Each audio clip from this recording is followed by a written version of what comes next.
بسم اللہ الرحمن الرحیم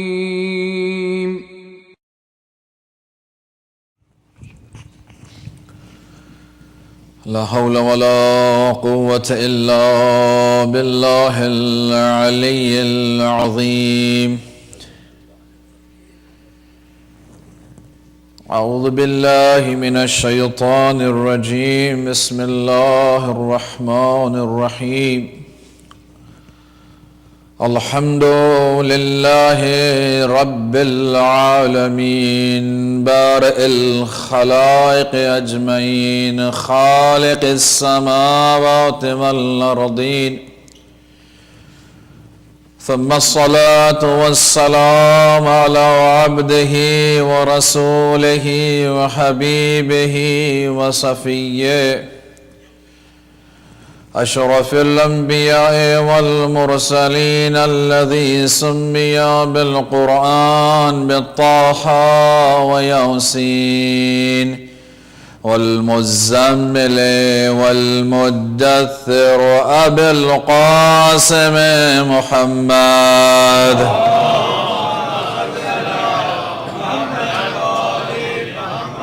صلى الله عليه وآله وسلم وعلى أهل بيته الطيبين الطاهرين المعصومين المظلومين المنتجبين لا سيما بقية الله في الأرضين الروح وأرواح العالمين لتراب مقدمه الفداء ولعنة الدائم الأبدية على أعداء مجمعين من الآن إلى قيام يوم الدين أما بعد فقد قال الله تبارك وتعالى في كتاب الحكيم قرآن المجيد وهو أصدق القائلين وقوله الحق أعوذ بالله من الشيطان الرجيم بسم الله الرحمن الرحيم يريدون ليطفئوا نور الله بأفواههم والله متم نوره ولو كره الكافرون صدق الله العلي العظيم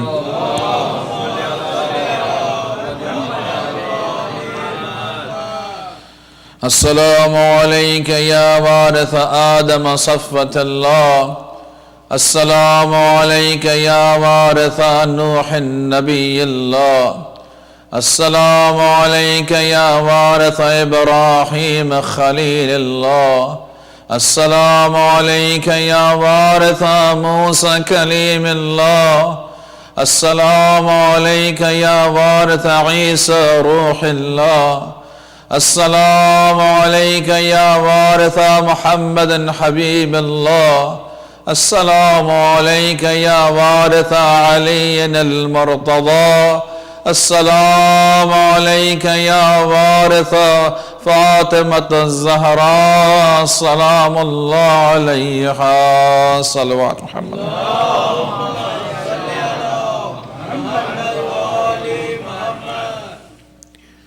پروردگار عالم کہ سب سے عظیم نعمت کہ جو پروردگار عالم نے بنی نوع انسان کو بشریت کو عطا فرمائی وہ ہدایت ہے، اور اس ہدایت کے لیے انبیاء اور مرسلین کو مبعوث کیا اور بھیجا، کتابوں کو نازل کیا، اور ان انبیاء علیہم السلام نے بشریت کی ہدایت کے لیے زحمتیں برداشت کی، تکالیف کو برداشت کیا، اور ان تک پیغام پہنچایا پروردگار عالم کا، اور نہ فقط پیغام پہنچایا بلکہ اس پیغام کو عملی کر کے دکھایا، اور نہ فقط انہوں نے اپنے پیغام کو عملی کر کے دکھایا بلکہ اس پیغام کو ایک نظام کے طور پر اجرا کر کے دکھایا.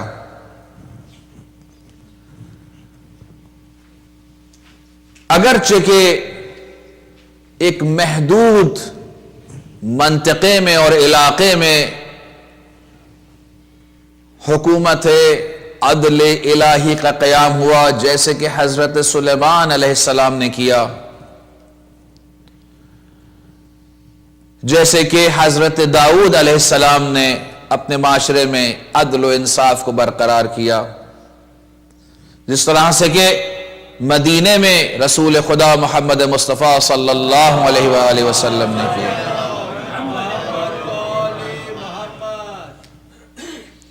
یہ انبیاء علیہ السلام کی اور ائمہ علیہ السلام کی جو زحمتیں اور کاوشیں ہیں، یہ ہیں کس لیے؟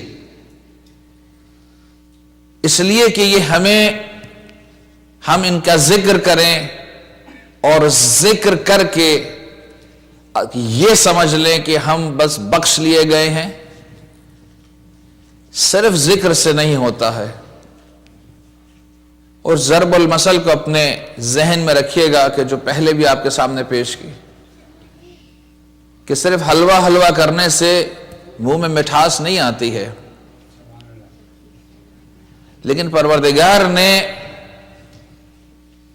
ذکر قرآن، ذکر اہل بیت میں اگرچہ کہ وہ مٹھاس رکھی ہے، لیکن اس کی تاثیر اس وقت ہوتی ہے کہ جب انسان قرآن اور اہل بیت سے متمسک ہو جاتا ہے. یہ قرآن مجید اور اہل بیت کے ذکر میں یقیناً یہ حلاوت موجود ہے کہ جو حلوہ کرنے سے نہیں آتی مٹھاس، لیکن تلاوت قرآن سے مٹھاس آتی ہے. ذکر علی اور ذکر اولاد علی سے انسان کے عقل و فہم اور دہن کے اندر مٹھاس کا احساس پیدا ہو جاتا ہے. ذکر اہل بیت سے محبان اہل بیت کا خون جوش مارنے لگتا ہے، دل میں ولولہ پیدا ہوتا ہے، عقل و فہم اسے آگے بڑھنے کے لیے اسے تشویق کرتی ہے کہ آگے بڑھے، اپنے رویوں کو تبدیل کرے، اپنے مزاج کو تبدیل کرے، اور اپنے آپ کو گناہوں کے لجنزار سے نکال کر پاک اور پاکیزہ وادیوں کی طرف لے کر جائے.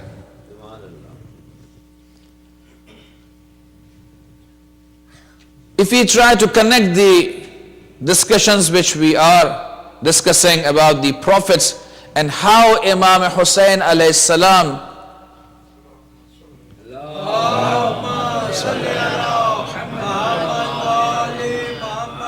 inherit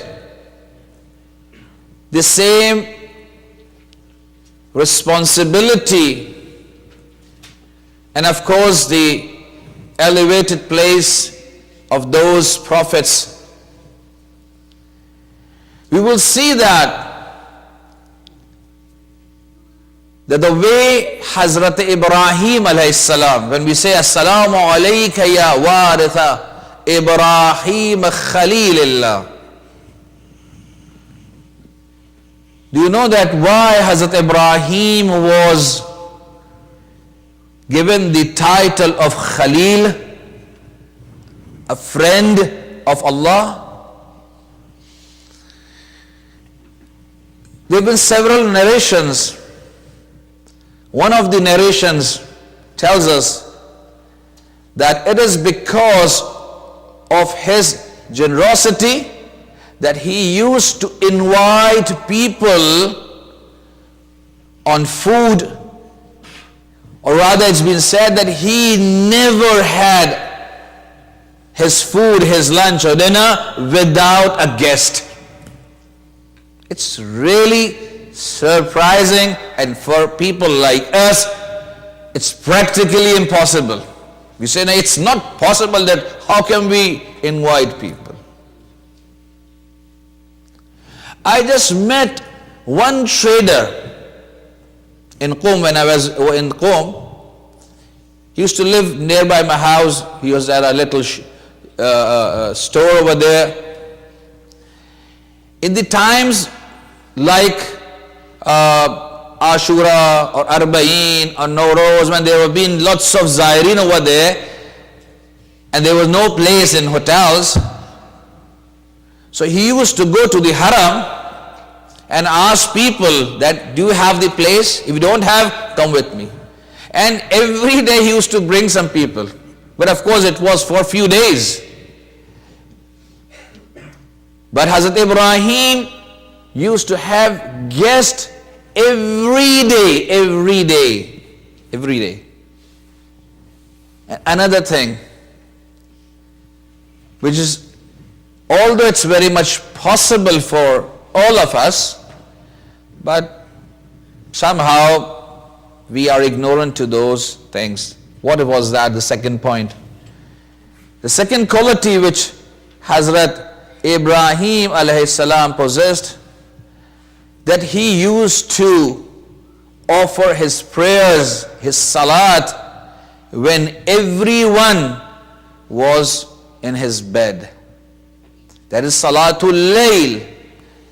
But it's the speciality over here that in the darkness and the peace of night, when it's total tranquility, at that time there was a person who used to stand up for his prayers and talk to Allah subhanahu wa ta'ala and conversation with Allah subhanahu wa ta'ala. Hazrat Ibrahim is Khalilullah. Why? Because he has passed several tests, one after another, difficult tests. You must have read lots of stories, lots of events which Hazrat Ibrahim has gone through it. He gave the test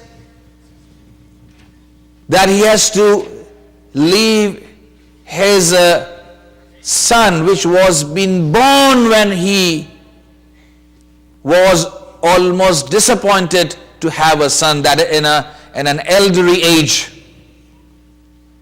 And after Allah gave him a son, Allah asked him to leave that son بِوَادِي غَيْرِ ذِي زَرْعٍ, that drop your wife and your son, your wife Hajra and your son Ismail, in a place when there is no water and food. When we go on journeys, on traveling, we make sure that everything is in house and not to worry that behind ourselves, if we are not over there, if we are going for 15 days, we put provision for maybe 3 weeks or 4 weeks. So our family don't have any problems. But Hazrat Ibrahim gave the test.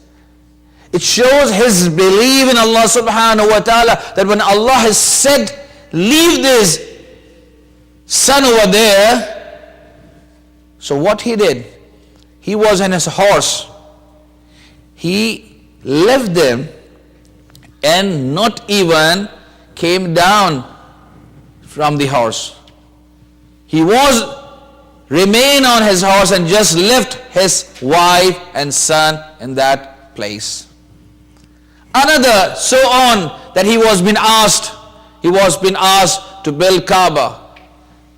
He was being thrown into the fire of Namrud. And it wasn't any little fire. They announced that Ibrahim will be burned in a fire, and whosoever will participate will be rewarded and will get the sawab according to Namrud. So 1 month they spent to collect votes from different people. Different people used to come over there, and it was a huge heap of votes. And fire was so intensive that from very far people could not be able to cross from there. But Hazrat Ibrahim, even when he was being thrown into the fire, an angel came, Ibrahim, do you want any help? He said, I don't want any help. Ibrahim, this is your last chance. The best quality, one of the best quality Hazrat Ibrahim had, that he never ever asked anyone else except Allah subhanahu wa ta'ala. Except Allah subhanahu wa ta'ala. So he said, my Lord knows if He wants me to save, He will save me. So he refused to accept assistance from Hazrat Jibreel.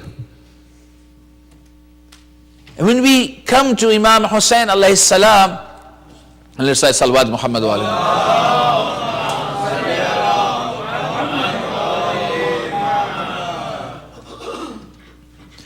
When we come to the Imam Hussain alayhi salam, we see that Imam has the generosity of Anbiya, not only Imam Hazrat Ibrahim, but in totality of all the Anbiya alayhimus salam. And he was brave. He never ever got afraid of anyone. And he used to face challenges face to face. He never showed his back to any challenge which is being put forward by the people over there. He faced, not only he himself faced, but he encouraged other people to steadfast. When Hazrat Muslim alayhi salam was being sent towards Kufa to take his message to people of Kufa, so Hazrat Muslim took 2 of his slaves with him as a guide and to help him. But they lost their way in deserts and both of those slaves died. Well, somehow Janab Muslim reached a place, there were some people over there, so he was being saved and survived by them. Then he sent a message to Imam Hussain alayhi salam and said, would you like to consider to send me to Kufa? Should I continue or should I come back? A little bit Hazrat Muslim was doubtful to go over there or not. Imam Hussain replied to this question that what to do. Imam said, be steadfast and whatever I have asked you, perform it, you will be successful. Imam used to write not long letters, just few lines normally. It's all Imams like that.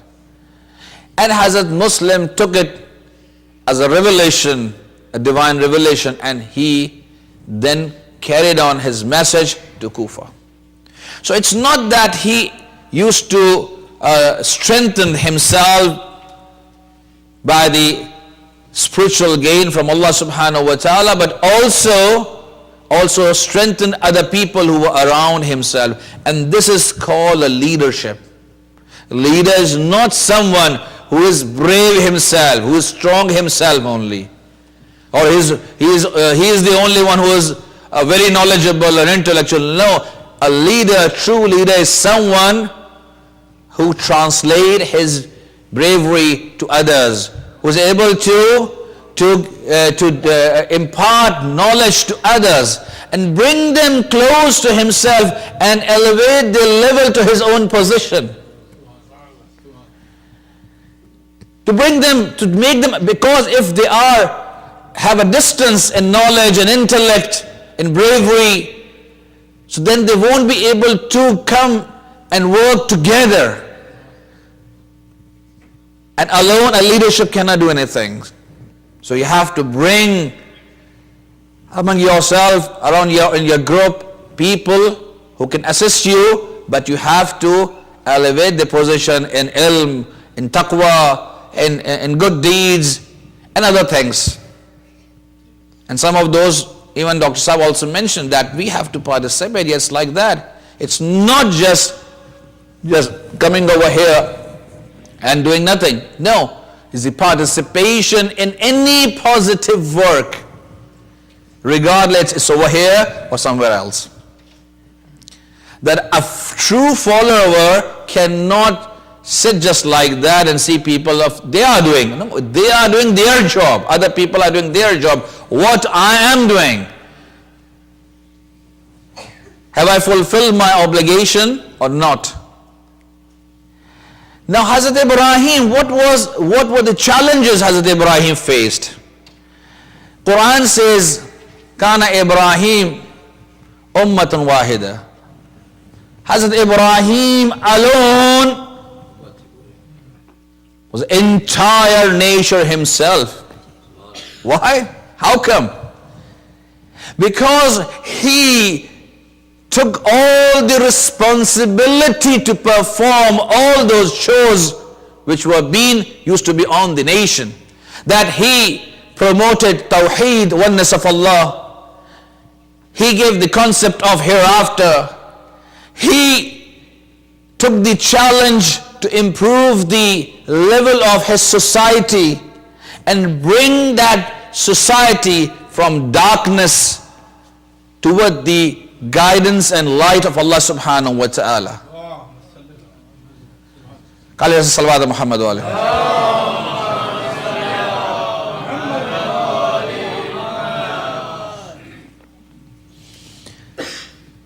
Now what Hazrat Ibrahim wanted to do? Hazrat Ibrahim wanted to establish or develop a society giving values to the divine revelation.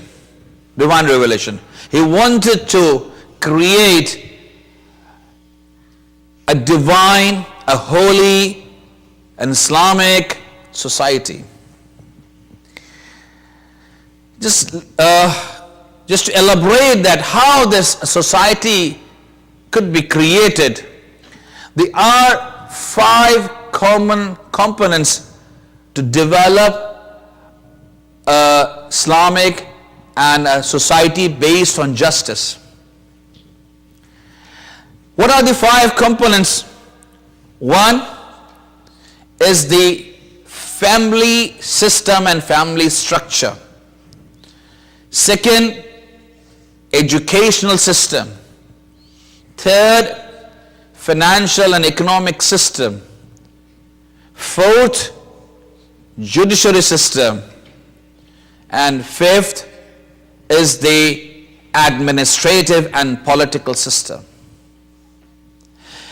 Every society requires these 5 basic components to develop a society. Regardless, they are an Islamic society or they are having some other beliefs and faith. But every society needs these components. A question may come in your mind that if the basic components and basic pillars of a society are same and similar, regardless they are Islamic or not non-Islamic, then why to make so much fuss about it? No, there is one difference. There is one difference. Only one difference? Yes, there is only one difference. And what was that? That the focus of an un-Islamic society is the laws and regulations made by men.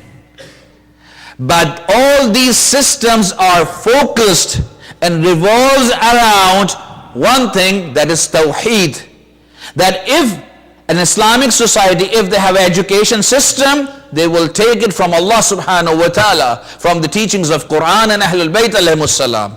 If they have a judiciary system, that system will evolve from the teachings of Quran and Ahlul Bayt. If they have a family system, again the same way they have to value the teachings of Quran and Ahlul Bayt. Their judiciary system, their economic and financial system should be based on it, and of course their administrative and political system should also be based on this. Yani, in every aspect they will be looking towards Allah subhanahu wa ta'ala, but in non-Islamic society they don't have to look towards the divine revelation. They will make changes themselves. So this is a single difference between these two societies, but one all evolves and revolves around Tawheed and the other doesn't need Tawheed. And Hazrat Ibrahim alayhi salam emphasizes that the society should able to accept the oneness of Allah and should not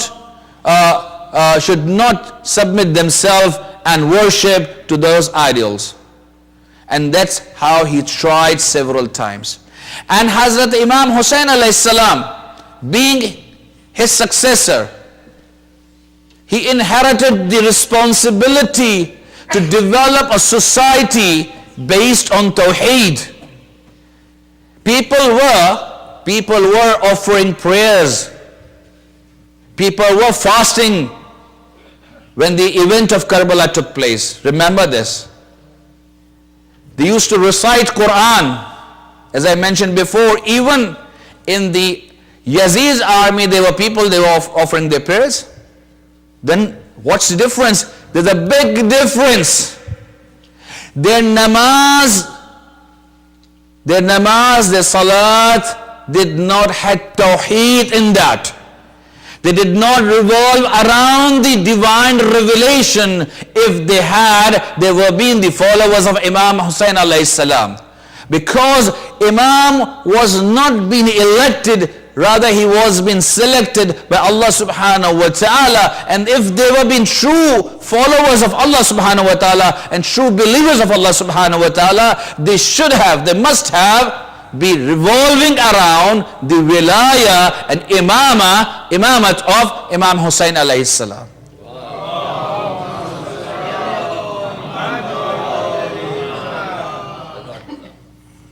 Can you recite Salawat Muhammad wa alayhi?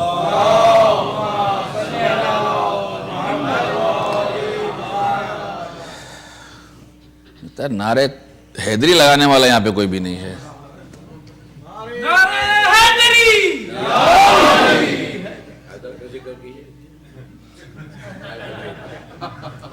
Haider के बेटे का जिक्र है. इसलिए कि नारे हैदरी के अंदर वाक़ई ने खुसूसियत है कि आदमी जो है वो जागता हुआ भी जो है वो सोता हुआ भी जो है जाग जाता है, और उसके बाद जो गफलत में होता है वो भी बेदार होता है कि अली का नाम आ गया है. तो अगर आप हत्ता अगर किसी ऐसे आदमी के सामने भी, आप तो बहुत सारे अफराद हिंदुस्तान में हमारे दोस्त वगैरह बताते हैं कि वहां पर भी अगर नाम लेते हैं तो लोग जरा जानते हैं कि वे कौन है, एक शख्सियत है, तो आदमी एहतराम करने लगते हैं.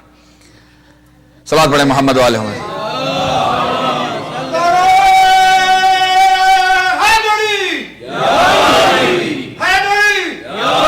माशाअल्लाह.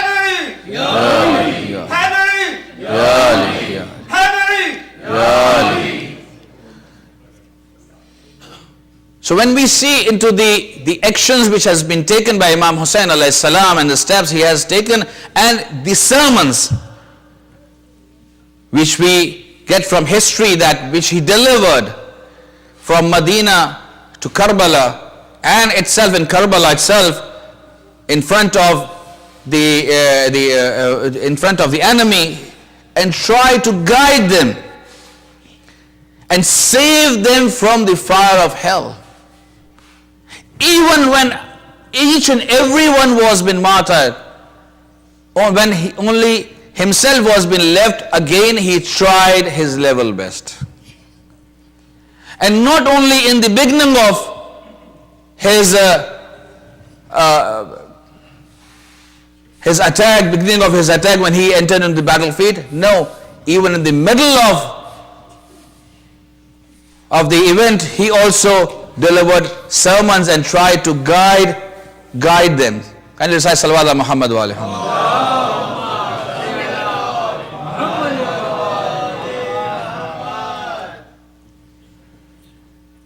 When I have been seen Hazrat Ibrahim alayhi salam struggle and strive against the cultural odds in his society. Cultural odds. Imam Hussain alayhi salam also tried to correct all those things. That's why Imam says that I would like to do the islah from the nation of my prophet, my grandfather. What islah, what change he wanted to do? He didn't want to change anything. He wanted to bring back the values of Islam. He never wanted to change anything. He wanted to remove the changes and bring the purity of Islam again. And that's what he did, and that's what the Imams coming after him, they tried, and they asked us as a followers. If we think that we are their followers, then now it's now in these days, in the present time, it is our responsibility that the wrong values which prevails in our society, we should try to address them and correct them and make that value, whether it's a religious ceremony, whether it's some wedding ceremony, it's some other rituals, our etiquettes, our behavior, our education, our family system, because we are not based our family systems on Islamic values, so we have more differences, because we are going straight towards the materialistic worlds. Our expectations, husband's expectations from wife and wife expectations from husbands are a lot, and they are in different directions. That's why, although they all may be living in one house and under one roof, but their hearts are no more together. These hearts can come again together, and they can be together again, physically, emotionally, intellectually, when both of them will be following the same value system. If we have different value systems, then we won't be able to come together. So first we have to make our value system same and similar, whether it's in our house or whether it's in our Imam Barga and center. So we have to come and reach at that place and that level that we have the same things. Now, one Imam Barga, one center is not only facing a certain problem, the other Imam Bargas and centers, they are also facing the similar problems of youth, of family problems and different things. Why? Maybe you must be having these sort of things, inshallah, just to share my thoughts with you. That we should have occasionally having a seminars and conferences on single-based issue. Maybe your Imam Barga have some other differences with other Imam Barga or different other center, or they are maybe far away. But once in a month, you can come together, have a seminar on a single point issue. You bring your problems, they will bring their problems. Just share your problems, which are the challenges you are facing, and you might get some good ideas from each other. May able to solve some of the problem at least. Or at least you have, as a responsible people of the society, you have shown your concern. So on the day of judgment, you will say, Allah, we did what we could. As like that bird used to talk a drop of water, the other birds came and said, why are you going to extinguish this fire which has been burned for Hazrat Ibrahim alayhi salam? He said, no, I know that I won't be able to do it, but I am fulfilling my responsibility, that what I should do it. So this is the same thing, that we are not able to do everything, but at least we can come a step forward to maybe take the initiative to do something. And that's how the other centers will do different things: youth problems, society problems, Imam Bargar problem, maybe some other social issues, religious issues, different things. You may come to some consensus that how to resolve that problem. So there are ways to improve the level of a society and make a single value based system. We cannot change the society outside this Imam Barga, I know. But at least the society which we have in Imam Barga and Masajid, can we change it? We are the same followers of Ahlul Bayt and Quran. Okay, if we are the followers of Ahlul Bayt and Quran, then our value system should be one. Regardless we are in this Imam Barga or that Imam Barga or some other center. If we are the followers, I know there are differences. I am not very idealistic sort of a person. I am very, very sort of a practical sort of person. But this could be a first step towards that consensus. It's not a miracle as that you will sit once and you can get the consensus. No, it's never going to happen. You will face challenges. There will be problems. There will be issues over there. But go ahead, and you will see that gradually, slowly and gradually, you will find improvement. You have maybe 100 of issues, but maybe you will able to solve 5 of them, 10 of them. Okay, you have moved ahead. So do something for yourself, for your community, for the larger and greater interest of the Muslims, and not only Muslims, but also for the people. Because we are the Shias and followers Ahlul Bayt alayhimus salam. Can you recite salawat ala Muhammad wa ala Muhammad?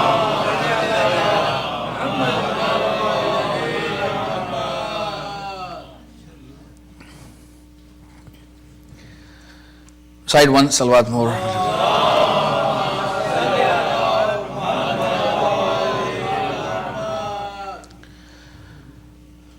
I think a lot of time, so I've taken. Just to conclude it, اب ہم جب یہاں پر اس کو دیکھتے ہیں کہ حضرت ابراہیم علیہ السلام اور امام حسین علیہ السلام کہتے ہیں کہ وارث ہیں حضرت ابراہیم علیہ السلام کے. تو یہ کوئی چھوٹی بات نہیں، جسے ہم نے گزشتہ انبیاء کے بارے میں آپ کے سامنے بیان کیا. امام حسین علیہ السلام ان تمام امتحانات کو جو حضرت ابراہیم علیہ السلام کو دیے گئے، امام حسین علیہ السلام نے وہی امتحانات اس سے زیادہ کٹھن طریقے سے اسے کامیاب ہوئے. اس میں کٹھن طریقے سے جب حضرت ابراہیم علیہ السلام اپنا آخری امتحان دیا انہوں نے کہ بیٹے کو لے کر گئے کہ پروردگار کی بارگاہ میں قربان کریں، کہ جو قربان نہیں ہوا، قربان کے لے گئے، نیت کر لی انہوں نے، لے کر گئے، ذبح کرنے لگے. اور جب یہ امتحان میں کامیاب ہو گئے تو کہا کہ اے ابراہیم اب تمہیں ہم امامت دیتے ہیں، اب تمہیں امامت دیتے ہیں. تو امامت انسان کو ملتی ہے کہ جب انسان امتحانات پر امتحانات دیتا چلا جاتا ہے، اور جتنے کٹھن امتحانات دیتا ہے اسی کو امامت نصیب ہوتی ہے. نہ علی نبی تھے نہ رسول تھے، نہ حسن نبی تھے نہ رسول تھے، نہ حسین نبی تھے نہ رسول تھے، لیکن امام تھے. یعنی امام وہ کہ جو امت کو بتلا سکے کہ دیکھو یہ صحیح راستہ ہے، اور دیکھو اس طرح سے قربانیاں دے کر قرب الہی کو حاصل کیا جا سکتا ہے. قرب الہی کو حاصل کرنے کے راستے کٹھن ہوتے ہیں، بڑی مشکلیں، بڑی زحمتیں اٹھانی پڑتی ہیں. اور کیا زحمتیں آبا عبداللہ الحسین نے اٹھائی. یقیناً یعنی انبیاء کی شان میں کوئی کمی نہیں کرنا چاہتے ہم. پروردگار نے بڑی عظمت دی اور ہم انبیاء کے ہم انبیاء پر ایمان، یعنی کسی نبی کا انکار ہمارے لیے ہمیں اسلام سے خارج کرتا ہے. کسی نبی کی بے احترامی ہمیں دین سے خارج کرتی ہے. نبیوں کی پیروی کرنا ہمارا ایمان کا حصہ ہے. لیکن ہم جب یہ دیکھتے ہیں کہ کس طرح سے ابراہیم نے اپنے بچے کو اس وادی غیر ذی زر میں چھوڑ دیا، حسین نے بھی اپنے بچوں کو ایک ایسی وادی میں لے کر آئے کہ جہاں پر پانی تو موجود تھا لیکن اس کے بعد بھی ہوش جو ہے وہ خشک تھے. جہاں پر فرات کی نہر تو دوڑ رہی تھی لیکن خیام حسینی میں بچوں کی صدائے التش التش ہائے پیاز بلند تھی. ایک جگہ نہیں ہے وہاں پر صبر آتا ہے، اور ایک جگہ ہے سامنے نظر آ رہا ہے کہ دشمن وہاں پر پانی سے سیراب ہو رہے ہیں، ان کے جانور پی رہے ہیں، چرند و پرند تمام اس سے پانی پی رہے ہیں، اور اگر کوئی پیاسا ہے تو حسین اور حسین کے اہل و عیال اور اصحاب موجود. اللہ اکبر، اللہ اکبر. ہاں ابراہیم نے اسماعیل کو وہاں چھوڑا لیکن پھر اللہ نے انہیں ملا دیا. اللہ اکبر. لیکن یہاں پر ابراہیم وہاں پر قربانی کے لیے اپنے فرزند کو لے جاتے ہیں اور سالم واپس لے کر آتے ہیں. جب قربان گاہ میں کوئی باقی نہ بچا تو میرے حسین نے کہا یا زینب یا ام کلثوم جاؤ جا کر علی اصغر کو لے آؤ. فوراً زینب نے پوچھا بھیا علی اصغر کو کیوں بلا رہے ہیں؟ سکینہ دوڑتی ہوئی آئی، بابا علی اصغر کو کہاں لے کر جا رہے ہیں؟ علی اصغر، اللہ اکبر. علی اصغر، ہر ایک کو اپنے بچے بہت پیارے ہوتے ہیں، بہت پیارے ہوتے ہیں. ہاں جس ماں کی گودی سے یہ بچہ آیا ہے مجھے نہیں معلوم اس ماں کی کیا حالت ہوگی، اس لیے کہ اس ماں کو یہ معلوم ہے کہ اب تک جو صبح سے کربلا میں گئے، جو میدان کربلا میں گئے، مقتل گاہ میں گئے، وہ واپس زندہ واپس لوٹ کر نہ آ سکے. مجھے نہیں معلوم کس دل سے علی اصغر کی ماں نے انہیں دیا ہوگا. کہا میں چاہتا ہوں علی اصغر کو لے جاؤں تاکہ پانی پلا سکوں. میں کہا مولا آپ کو بھی یہ معلوم تھا کہ یہ لعین پانی نہیں دیں گے. اللہ اکبر. شاید یہ اقوام کو بتلانا چاہتی ہوں، آئندہ آنے والے نسلوں کو بتلانا چاہتے ہوں کہ دیکھو ہم نے شیر خواہر بچے کی بھی قربانی دی، اور حبیب ابن مظاہر، زہیر ابن قین، مسلم ابن اوسجہ جیسے بوڑھوں کی بھی قربانی دی. ہم نے کڑیل جوان علی اکبر جیسے کی بھی قربانی دی. ہم نے نوجوان قاسم اور اونو محمد جیسوں کی بھی قربانی دی. اللہ اکبر. کسی آئندہ بھی جب قربانی دینے کا وقت آئے تو کوئی ماں یہ نہ کہے کہ میرا بچہ تو چھوٹا ہے. ارے کربلا میں 6 مہینے کے بچہ بھی قربان ہوا. ارے 10 سال کا بچے نے بھی قربانی دی. 12-14 سال کا بھی بچہ قربان گاہ میں گیا. ارے 18 سال کا کڑیل جوان بھی گیا. ارے 25 سالہ بھی گیا. 35 سالہ بھی گیا. 60 سالہ بھی گیا. 82 سالہ بھی گیا. ارے ہر ایک گیا میدان میں تاکہ آئندہ آنے والے یہ نہ کہے کہ یہ جوان ہے، یہ بوڑھا ہے، یہ مرد ہے، یہ خاتون ہے. ہر ایک کی قربانی حسین نے دے دی. کہ اسلام کو بچانا ہے تو ہر ایک کی قربانی دینا ہوگی. اللہ اکبر، اللہ اکبر. میرے مولا نے علی اصغر کو اپنے ہاتھوں میں لیا. جب علی اصغر کو اپنے ہاتھوں میں لیا، مورخین فرماتے ہیں کہ میرے مولا نے علی اصغر کو چومنا شروع کیا. اس کا بوسہ لینا شروع کیا، اور اس طرح سے شدت سے بوسہ لیا کہ جناب زینب گھبرا گئے کہ بھیا اس طرح سے کیوں پیار کر رہے. اللہ اکبر. لیکن حسین زینب کو کیا بتلائے. حسین گئے آدھا کے لشکر کے سامنے گئے اور کہا دیکھو تمہاری لڑائی تو مجھ سے ہے، تم نے جو پانی بند کیا ہے ہم پر کیا ہے، یہ 6 مہینے کا بچہ ہے، پیاسا ہے، اس کی ماں کا دودھ بھی خشک ہو گیا ہے، اسے چند قطرے پانی دے دو. اللہ اکبر. یہ کہنا تھا کہ وہاں سے جواب آیا، یہ خدا کی قسم حسین اگر پوری دنیا کا پانی ہمارے ہاتھوں میں ہو لیکن ایک قطرہ بھی پانی کا خیام حسینی تک نہیں پہنچے گا. اللہ اکبر. کہا اگر ایسا ہے تو لو میں زمین کربلا پر علی اصغر کو لٹا دیتا ہوں. ارے اس جھلستی ہوئی زمین پر، اس تپتی ہوئی زمین پر میرے مولا نے ششماہے کو لٹا دیا کہ اگر تمہیں ڈر ہے کہ اس کے دھوکے میں پانی پی لوں گا تو آؤ آگے بڑھ کر پانی پلا دو. لیکن اشقیاء کی قوم میں سے کوئی آگے بڑھ کر نہ آیا. ارے 6 مہینے کے بچے نے کیا کسی کا کوئی بگاڑا تھا.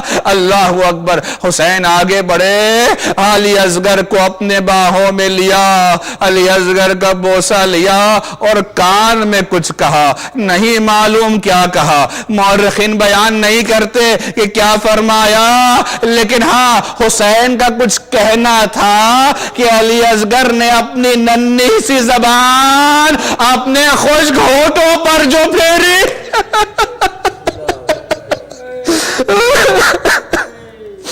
علی اصغر نے جو اپنی ننھی زبان خشک ہونٹوں پر جو پھیری، ارے لشکر آدھا میں ہلچل مچ گئی. ارے لوگ منہ موڑ کے رونے لگے. عمرو بن سعد نے کہا اے حرملا اقطع کلام الحسین. ارے حسینی گفتگو کو ختم کرو، تیر نکالو اور اس بچے کا کام تمام کرو اس سے پہلے کہ ہمارے لشکر میں بغاوت ہو جائے. اللہ اکبر. ارے حرملا نے تیر کو نکالا. ہم نے بعض آخرین سے سنا ہے، فرمایا ارے تیر کو نکالا، تیر کو جیسے ہی کمان میں رکھا اور چلانا چاہتے تھے تو ہاتھ کانپے، تیر زمین پر گر گیا. دوسرا تیر لگایا، پھر یہی ہاتھ کانپے گر گیا. ارے عمرو بن سعد نے کہا حرملا کیا ہو گیا، کہ طاقت نہیں تمہارے ہاتھوں میں؟ کہا عمرو بن سعد ارے میں جیسے ہی تیر چلانے لگتا ہوں تو میں دیکھتا ہوں ایک سفید پوش بی میرے سامنے سے گزر جاتی ہے. اجرکم اللہ. ارے پروردگار کسی ماں باپ کو یہ دن نہ دکھائے. اللہ اکبر. حرملا نے 3 شعبوں کا جو تیر لگایا، اب جو نشانہ لیا، ارے علی اصغر کے ننھے سے حلقوم کا، اور یہ تیر جو چلا ارے علی اصغر کے ننھے گلے کو چھیدتا ہوا حسین کے بازوؤں میں بے بس ہو گیا. اجرکم اللہ. ارے حسین کے ہاتھوں میں علی اصغر ارے تڑپ پڑا. اللہ اکبر. حسین نے اپنے چلو میں علی اصغر کے خون کو لیا اور آسمان کی طرف پھینک دیا.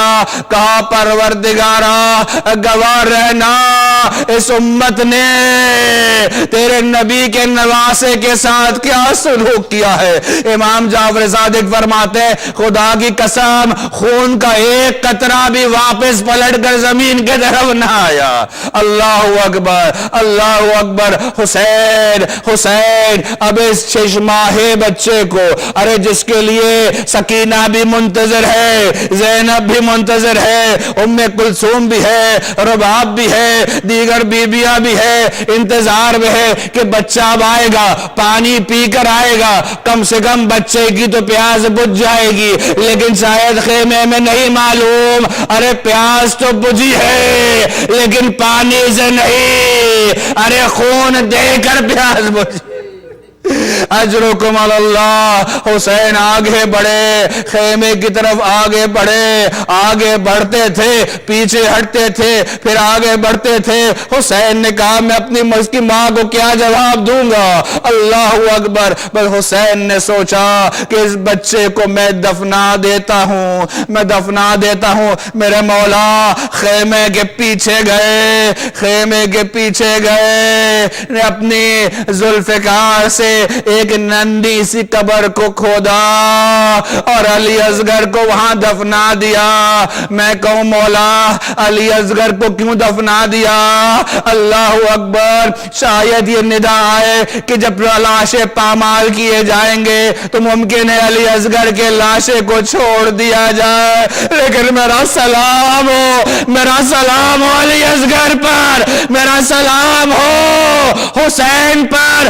ارے جب 11 تاریخ کو لاشوں کو پامال کیا گیا تو علی اصغر کے لاشے کو ارے نولے سے تلاش کر کے نو کے نیزہ پر بلند کیا. ارے جب لاشوں کو پامال کیا تو علی اصغر کا لاشا بھی پامال ہوا. میرے مولا امام زمانہ زیارت نائیہ فرماتے میرا سلام کربلا میں بکھرے لاشوں پر, میرا سلام کٹے ہوئے اعضاء پر, میرا سلام بریدہ القوم پر, ارے میرا سلام کڑیل جوان پر, میرا سلام شیر خان علی اصغر پر, ارے جسے شہید کر دیا. ارے خبر خیام حسینی میں پہنچنی تھی, ارے بیویوں نے ماتم شروع کیا. واہ محمد واہ علی واہ فاطمہ.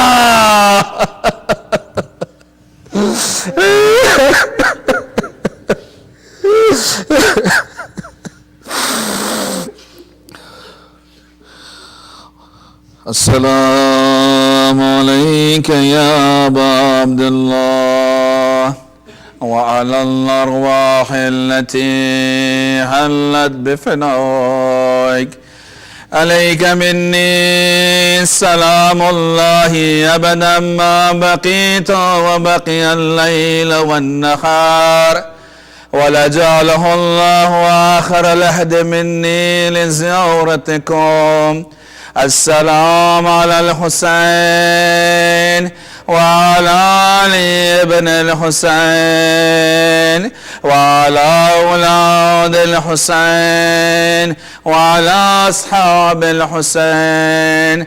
اللهم نسألك وندعوك باسمك العظيم الأعظم الأعز الأجل الأكرم وبدم مقتول بكربلاء. يا الله يا الله يا الله يا الله يا الله يا الله يا الله يا الله يا الله يا الله. اے پروردگارہ ہمارے اس عبادت کو اپنی بارگاہ میں قبول فرما. پروردگار تجھے واسطہ ہے شہادت علی اصغر کا، پروردگارہ تمام ماؤں کی گودیوں کا حری رکھنا، پروردگارہ تجھے واسطہ ہے قرآن اہل بیت اطہار کا، پروردگارہ مظلومین عالم کی مدد فرما، پروردگارہ ہمارے دلوں کو، ہمارے وجود کو نور قرآن، نور اہل بیت سے منور فرما، پروردگارہ ہمارے والدین کے عزیز و قارب، دوست احباب، رشتہ دار، ذوی الحقوق، ہمسائے تمام کے گناہان صغیرہ اور کبیرہ کو بخش دے، پروردگارہ تجھے واسطہ ہے قرآن اہل بیت اطہار کا، پروردگارہ تمام علماء اعلام، مراجع تقلید، تمام خدمت گزاران اسلام کو صحت و تندرستی کے ساتھ طول عمر عطا فرما، سلامت و استقامت، جرت، ہمت و شجاعت عطا فرما، پروردگارہ اس انقلاب کو انقلاب امام زمانہ سے متصل فرما، پروردگارہ منجی عالم بشریت، قائم آل محمد، امام زمانے کے ظہور میں تعجیل عطا فرما، اور ہم سب کو ان کے انصار و اعوان میں سے قرار دے۔ فاطمہ حسین